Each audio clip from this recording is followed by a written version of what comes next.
ಹೇಳ್ತಿದ್ದಾರೆ 4ನೇ ತಾರೀಕು. 4ನೇ ತಾರೀಕು ಡೆಲ್ಲಿಯಲ್ಲಿ ನಮ್ಮ ಹೈಕಮಾಂಡ್ನವರು ಮುಖ್ಯಮಂತ್ರಿಗಳನ್ನು ಮತ್ತು ಪ್ರದೇಶ ಕಾಂಗ್ರೆಸ್ ಸಮಿತಿ ಅಧ್ಯಕ್ಷರನ್ನು ಕರೆದಿದ್ದಾರೆ. ಇದು ನಮ್ಮ ವ್ಯವಸ್ಥೆಯಲ್ಲಿ ಇರ್ತಕ್ಕಂಥದ್ದು.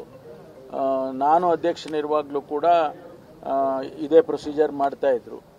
ಅಧ್ಯಕ್ಷರು ಮತ್ತು ಮುಖ್ಯಮಂತ್ರಿಗಳಿಗೆ ಸರ್ಕಾರ ಇರುವಾಗ ಮುಖ್ಯಮಂತ್ರಿಗಳಿರ್ತಾರೆ, ಸರ್ಕಾರ ಇಲ್ಲದೆ ಇರುವಾಗ ನಮ್ಮ CLP ನಾಯಕರು ಇರ್ತಾರೆ. ನಾನು ಕೂಡ 2 ಬಾರಿ ಈ ಪ್ರೋಸೆಸ್ನಲ್ಲಿ ಭಾಗವಹಿಸಿದ್ದೇನೆ.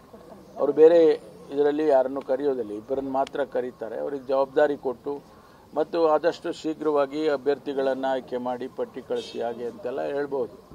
ಅದಕ್ಕೆ ಕರೆದಿದ್ದಾರೆ. ಇಬ್ಬರು ಹೋಗ್ತಾರೆ. ಇಲ್ಲ, ಅದು ಬೇರೆಯವ್ರನ್ನ ಕರೆಯೋದಿಲ್ಲ. ಎಕ್ಸ್ ಪ್ರೆಸಿಡೆಂಟ್ಗಳನ್ನ ಅಥವಾ ಸೀನಿಯರ್ಸ್ನ ಅವ್ರನ್ನೆಲ್ಲ ಬೇರೆ ಲೆವೆಲ್ನಲ್ಲಿ ಅವ್ರ ಜೊತೆ ಚರ್ಚೆ ಮಾಡ್ತಾರೆ. ಅದೇ ಅಧಿಕೃತವಾದ ಸಭೆಗೆ ಇವರಿಬ್ಬರನ್ನೇ ಆಹ್ವಾನ ಮಾಡ್ತಾರೆ. ನಿಗಮ ಮಂಡಳಿ ಮಾಡುವಾಗಲೂ ಕೂಡ ಬೇರೆ ನಾಯಕರುಗಳ ಒಪಿನಿಯನ್ ತಗೊಳ್ಳಿಲ್ಲ. CM DCM ಕೂಡ ಚರ್ಚೆ ಮಾಡಿ ಫೈನಲ್ ಮಾಡಿದ್ರು.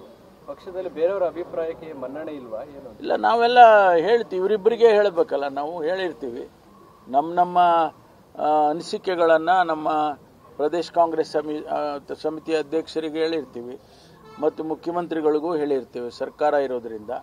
ಹಾಗಾಗಿ ಆ ಅಭಿಪ್ರಾಯನೇ ತಗೊಂಡು ಹೋಗ್ತಾರೆ ಅವರು. ತಿರ್ಗಾ ನಾವು ಹೋಗೋ ಅಗತ್ಯ ಏನಿಲ್ಲ. ಸರ್, ಲೋಕಸಭೆಯಲ್ಲಿ ಇನ್ನೂ ಕೂಡ ಪಕ್ಷದ ಆಂತರಿಕವಾಗಿ ಕಾರ್ಯಕರ್ತರಿಗೆ ಇನ್ನೂ ಜೋಶ್ ಬಂದಿಲ್ವಾ ಹೇಗೆ ಸರ್? ಯಾಕಂದ್ರೆ ಬರುತ್ತೆ. ಚುನಾವಣೆ ಫೀವರ್ ಸ್ಟಾರ್ಟ್ ಆಗದೆ ಒಂದು 2 ತಿಂಗಳಿರುವಾಗ ಅಥವಾ ನೋಟಿಫಿಕೇಶನ್ ಹತ್ರ ಬರ್ತಾ ಇದೆ ಅನ್ನುವಾಗ ಚುನಾವಣೆ ಜ್ವರ ಫೀವರ್ ಸ್ಟಾರ್ಟ್ ಆಗುತ್ತೆ. ಅದು ಇನ್ನೂ ಸ್ಟಾರ್ಟ್ ಆಗಿಲ್ಲ. ಇನ್ನು ಈಗ ಹೊಸ ವರ್ಷದ ಫೀವರ್ ಇದೆಯಲ್ಲ, ಇದು ಆದಮೇಲೆ ಆ ಫೀವರ್ ಬರುತ್ತೆ. ಸರ್, ಈಗ ಪ್ರತಾಪ್